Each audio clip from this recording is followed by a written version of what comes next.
welcome back to Find Your Grind Live here on Twitch. This is our student session.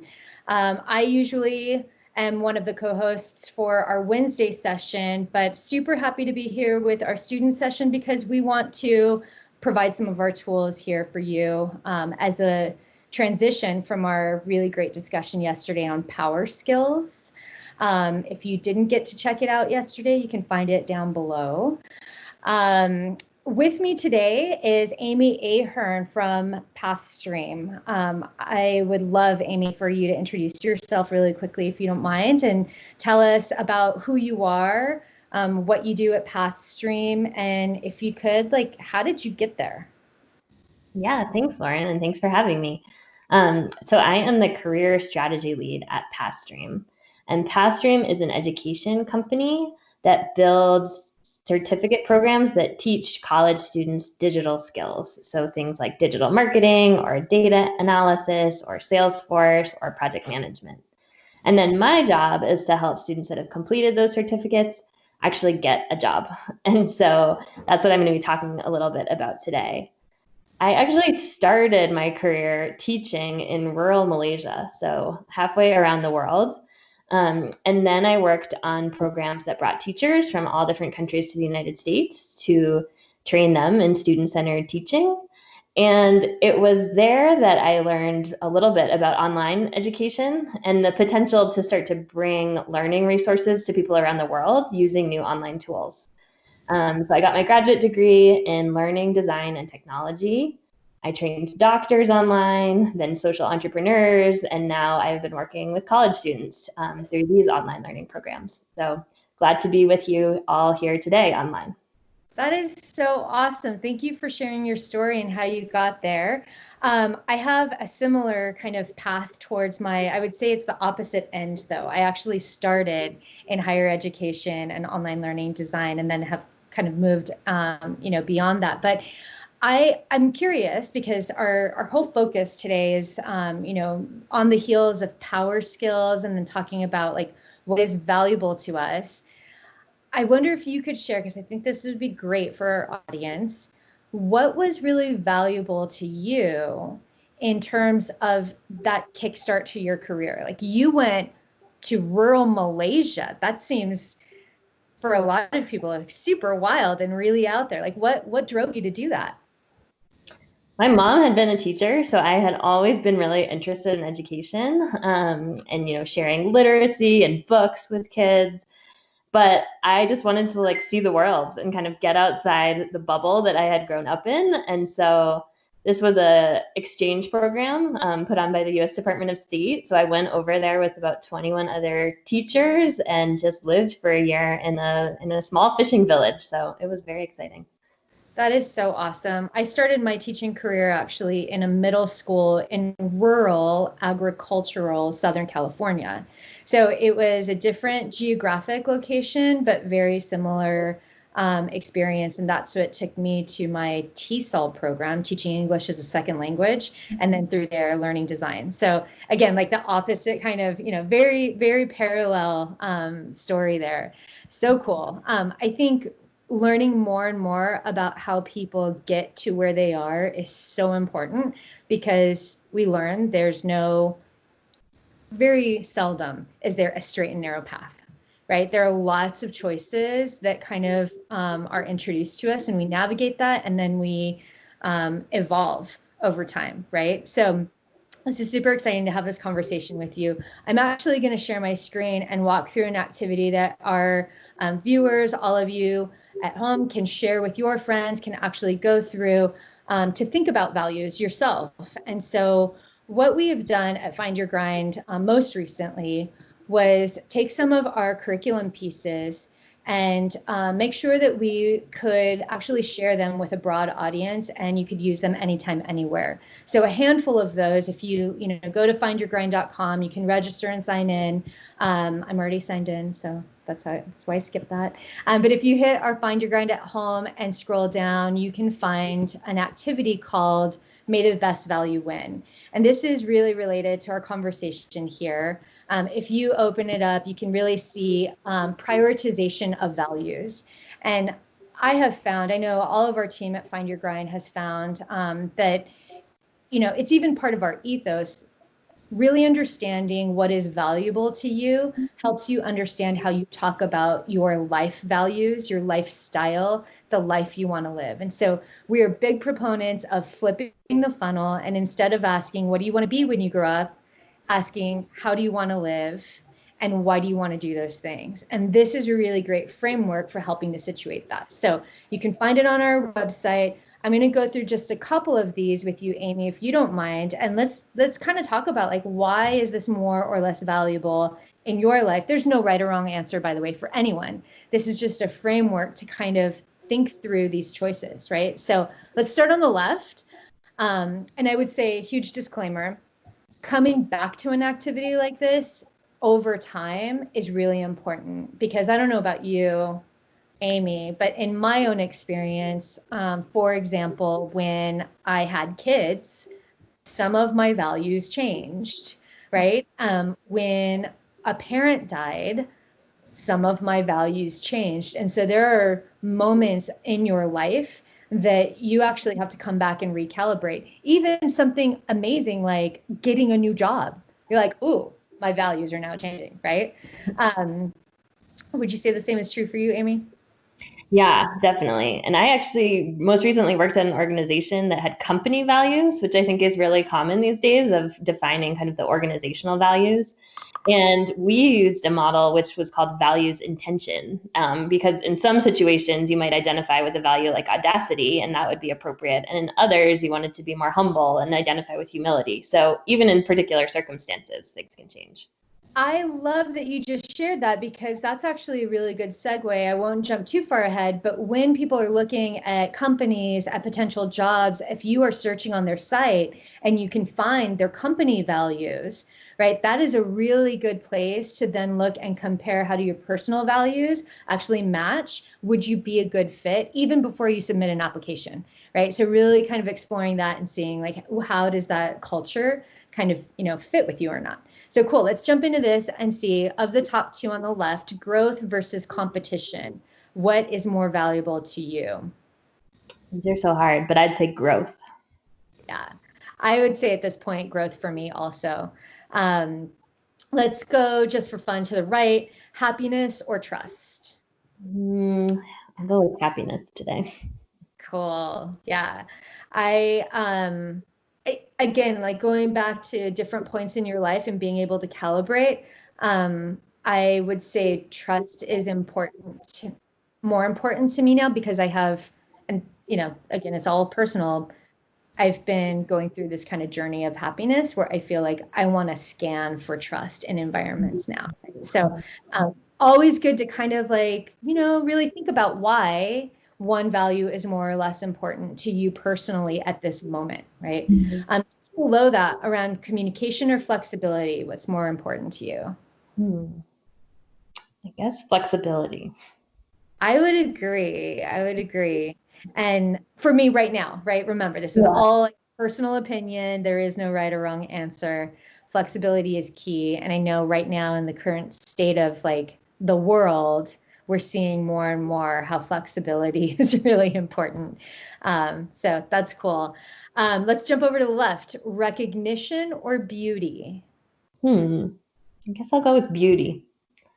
Cool. Yeah, I agree. I'm spending so much time in a specific space with specific people. Making that a beautiful space is really important to me, right? That makes sense. Yeah. Yeah, yeah, for sure.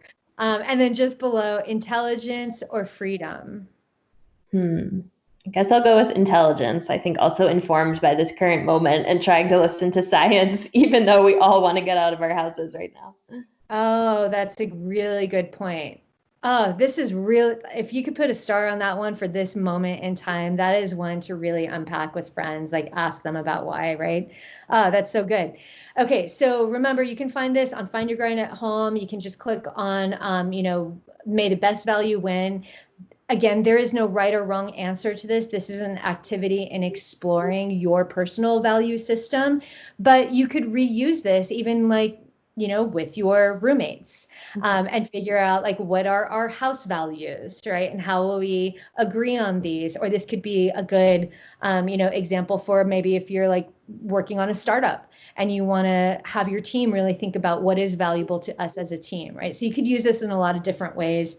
I love this activity because it is values driven, because there's no right or wrong answer, but it's really exploratory. So let's jump over, Amy, and use this as a transition. I want you to talk us through one of the big projects you just worked on. We found it on LinkedIn. And if you could just highlight, what got you here? Why did you post this? And then we'll go through some of the cool sites that you want to show us. Yeah, definitely. Well, I think when you think about the intersection of values and skills, that's really helpful to then think about what kind of job you want to have, and finding a place where you can put those values in action and actually apply all the skills that you might have learned in school or from other experiences. But what I've learned in working with students is that it's actually not very straightforward how you go about getting a job. And so I've been doing a lot of research on the tools that exist to help with various stages of this process, and just wanted to put together in kind of a step-by-step checklist way, how do you start to use resources to explore what's out there and then actually get very concrete about who do you email, how do you apply, how do you practice for an interview, and how do you go to actually landing that position. So that is what this toolkit lays out here. That is awesome. So just really quickly, again, it's where you go to find things, right?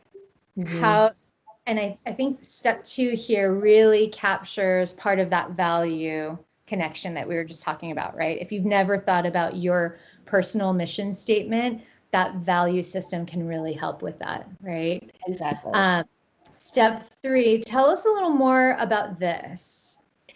Yeah. So once you kind of understand what you value, you might want to get a sense of like, what are the actual tasks that I'd have to do on a job? And do they line up with what I value and what I enjoy doing and what I'm interested in and what I'm good at?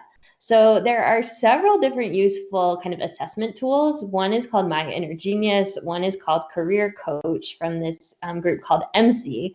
And basically they let you go through and practice some of these different kind of tasks. And then if you scroll back up, it gives you a really interesting little spider map here that shows how closely what you're good at and the kind of values that you have align with specific types of roles in the tech sector. So this is like a customer engagement specialist, and it shows you if you have things like curiosity and adaptability, then you might really overlap well with the requirements of that job. So it can just be another fun way to start to see what you value and what you're interested overlaps with real positions that are out there on the market right now.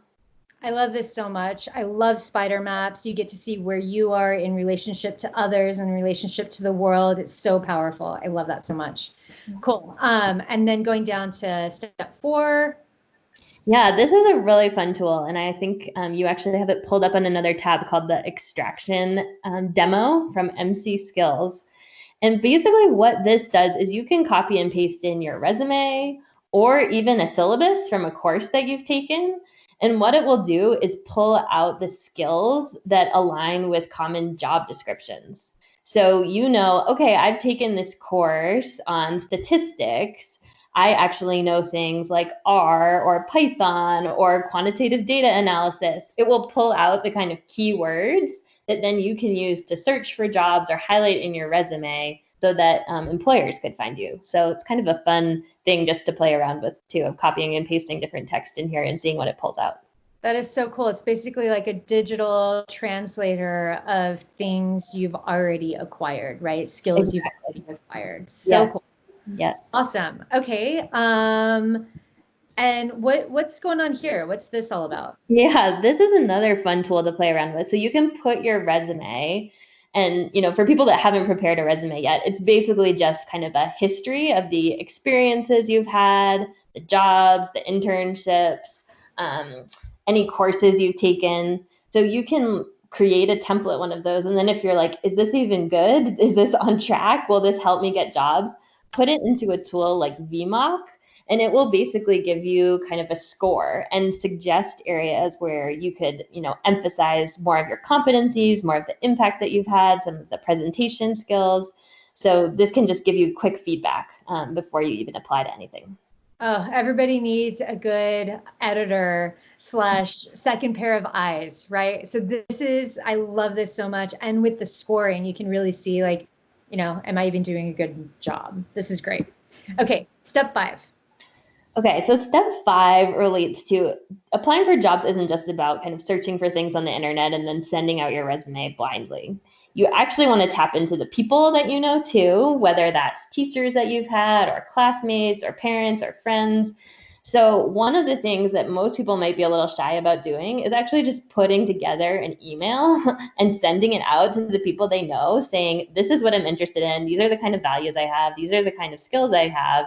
And I'm looking for a position that would let me put these into practice. Do you know of anyone? Do you have connections? Can you make an introduction to me? So it's just thinking about not only what you know, but also who you know and applying that in your job search. Love it, love it, love it. I love that our conversation so far has already kind of like kicked off the what do you want to be when you grow up, and kicked off the what do you know, which is important still, but really framing this into who and why and how are you going to do these things, right? Which is pretty different from the ways that we've traditionally been taught about how to do this, right? Exactly. And can you tell us, I think what you just described really around weak ties is so important. So can you just like tell us a little bit more about that? Yeah, so a weak tie could be considered like a friend of a friend. So it might be someone that you run into, at a gathering, or it might be a classmate you were in school with a few years ago. So someone that you're not in regular touch with, but who does know you and who could recommend something on your behalf. These are the people outside your immediate social circle that research shows actually can be really helpful in getting you a job because they might be plugged into kind of different networks and different opportunities. So don't hesitate when you're in this kind of position to reach out and think about the broad like networks that you belong to, not just like the 5 to 10 people you interact with every day. That's so, so important because it's like their connections and then their connections, right? It's exponential. And I love that because a lot of times we think, well, I only have this group, right? This is my network. And how am I ever going to find something outside of that, right? But this is really powerful in expanding that. I love that so much. Okay, step 6.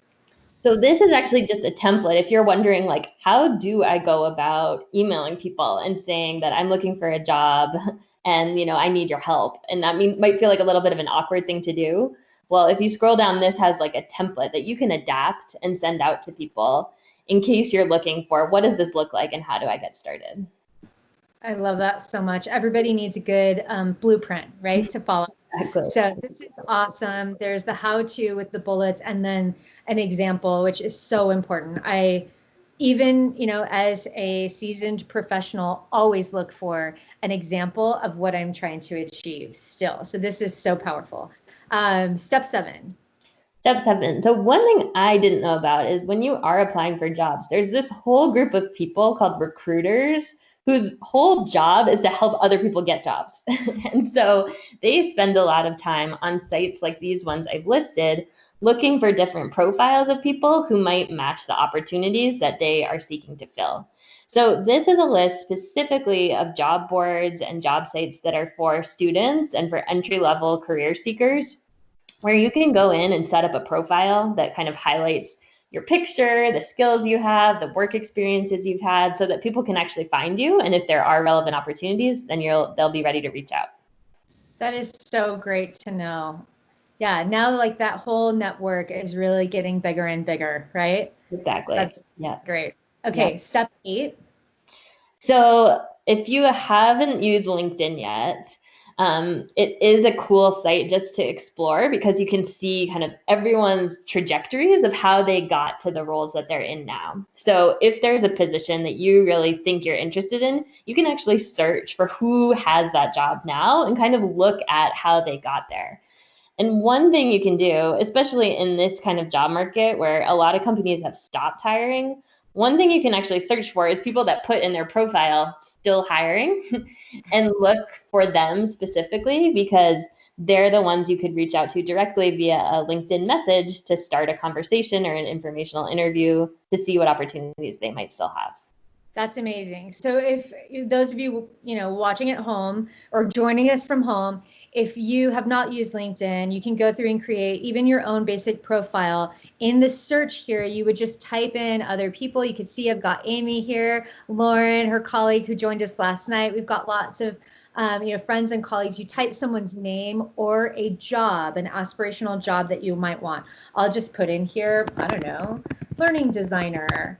And then you can find those jobs, right? You can find people that have those jobs. You can look at their trajectory. As you mentioned, let's see, I'll just pull up a random one here.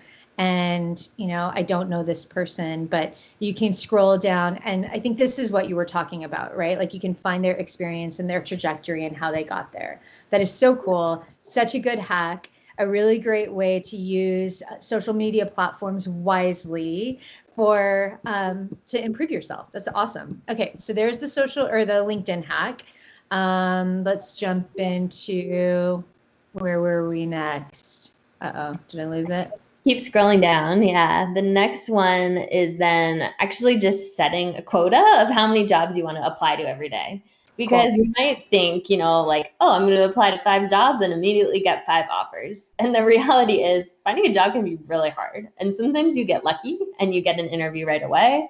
But many times, and people don't always know this, you have to apply to like 40 different jobs to even get an interview. And so don't feel like that's something unique to you or that you're failing. You just have to be persistent and keep going. And Lauren, I'm wondering too, there's a really cool tool. If you type in hunter.co, it's a job like tool without an E. Oh. I know, I should have said that. Yeah. So this is like if you have heard of a Kanban board, Yeah. It basically lets you set up that for your job search. So you can say, these are the jobs on my wish list. These are the ones I've applied to. These are the ones I've gotten interviews for. So you can keep track in this kind of cool visual format of the progress you're making in your job search. So I really like this because it's very well designed. This is such a great tip. Also, a little pro tip for those of you joining us from home, the Kanban or Kanban is a Japanese manufacturing method for project management that recently has become very popular. So that is just by exploring this actually a skill set that you're developing where you can say like, yes, I've got familiarity with that now, right? So double whammy with that one. That's super cool. Awesome. Should I go to any of these other sites here? Should we look at the job posting dashboard? Yeah, that's a fun one too. So as you can see, this kind of tracks in real time where the jobs are in this country. And as the COVID-19 situation plays out, like where are opportunities still in existence, what industries are strong. So I think this is just kind of fun to play around with because you can see how many job postings are there in total in the country right now. And then if you search for a specific industry or occupation, you could get a sense of, okay, there is a lot of opportunities right now in the field of nursing, for example. But maybe in the restaurant industry, there's not a lot happening because a lot of things are shut down. So it can just give you kind of an overall view of where are the promising opportunities right now in my state, in my region, in my industry of interest. So just kind of a fun infographic to play with. So fun. Okay, nursing. Let's put another industry in there, just like, I don't know, technology. So broad. Let's see what happens. Telecommunications came up. Okay. Yeah, this is super fun to play with and explore. You can really, I love that you can look at your own state, but you can also watch these trends that are happening in other places. If in fact you have, a move on the horizon or are considering one, right? This is so powerful. These real-time data insights, so cool. And then you can also see the top industries. Very cool. Oh, I should probably take my search off and then it'll, okay, cool. Very cool. So you could see top industries across the board. Awesome, awesome, awesome. Wow. These are such great tips. Amy, thank you so much for sharing all of this research you've been doing. It is clear you have a passion for helping people understand themselves and, the first steps towards obtaining their goals, their next step in life, right? It's also what we do at Find Your Grind. You can always find us at findyourgrind.com, FYG and the Find Your Grind handles. Amy, where can we find you and where can we find Pathstream? I am at Amy Ahearn 11 on Twitter, and Pathstream is at Pathstream1 on Twitter, and then pathstream.com. Awesome. Well, thank you so much for joining us. I hope this is valuable to all of you joining us from home or wherever you're at. Stay safe, everyone, and we'll see you next time. Thank you.